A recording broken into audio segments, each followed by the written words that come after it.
اس دعا کو یاد کرنے سے پہلے ہمارے لیے دو ورڈز کو اچھے سے سمجھنا نہایت ہی ضروری ہے۔ پہلا ورڈ ہے مغفرت اور دوسرا ہے عفو۔ مغفرت کے معنی ہے ڈھانپ دینا، چھپا لینا یا پردہ پوشی کرنا۔ مطلب کہ جب گندگی سے بچانے کے لیے کسی چیز کو ڈھانپ دیا جائے یا چھپا دیا جائے تو اسے مغفرت کہتے ہیں، جسے آپ انگلش میں کور کرنا کہتے ہیں یا ہائیڈ کرنا کہتے ہیں یا کنسیل کرنا کہتے ہیں۔ پرانے زمانے میں سپاہی جو خود ہیلمٹ پہنتے تھے اسے مغفر کہا جاتا تھا، کیونکہ وہ سر کو ڈھانپ کر اس کی حفاظت کرتا تھا۔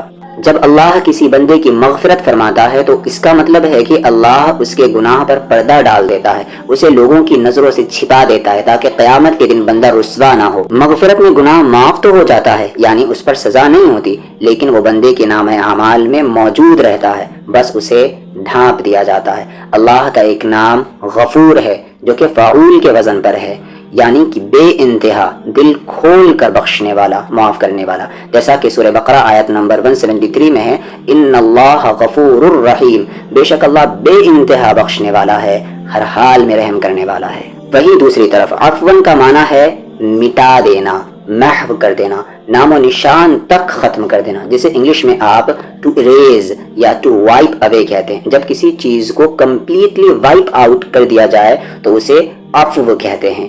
یہ لفظ اس ہوا کے لیے استعمال ہوتا ہے جو صحرا کی ریت پر چل کر قدموں کے نشانات کو اس طرح مٹا دے کہ جیسے وہاں کوئی کبھی چلا ہی نہیں تھا۔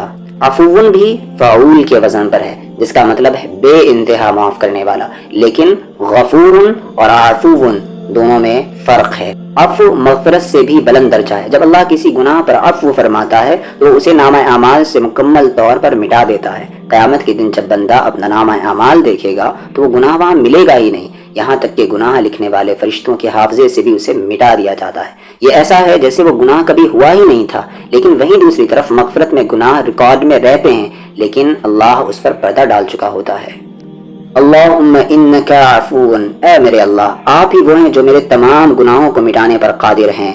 تحب العفو، اور آپ ایسا کرنا پسند فرماتے ہیں۔ فاعف عنی، میرے تمام گناہوں کو معاف فرما کر محو کر دیجئے۔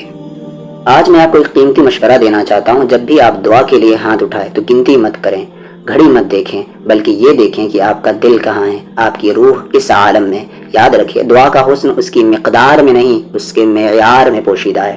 جیسے پھولوں کی خوشبو ان کی تعداد سے نہیں، ان کی مہک سے پہچانی جاتی ہے۔ تو کوشش کریں اپنی عبادت میں خشوع و خضوع کا رنگ بھریں، اپنے رب کے سامنے سچے دل سے جھک جائیں، کیونکہ اللہ تمہارے ظاہر کو نہیں تمہارے باطن کو دیکھتا ہے۔ دعا دل کی زبان ہے، اسے خلوص سے بولیے، یقین سے بولیے اور سب سے بڑھ کر عاجزی کے ساتھ بولیے۔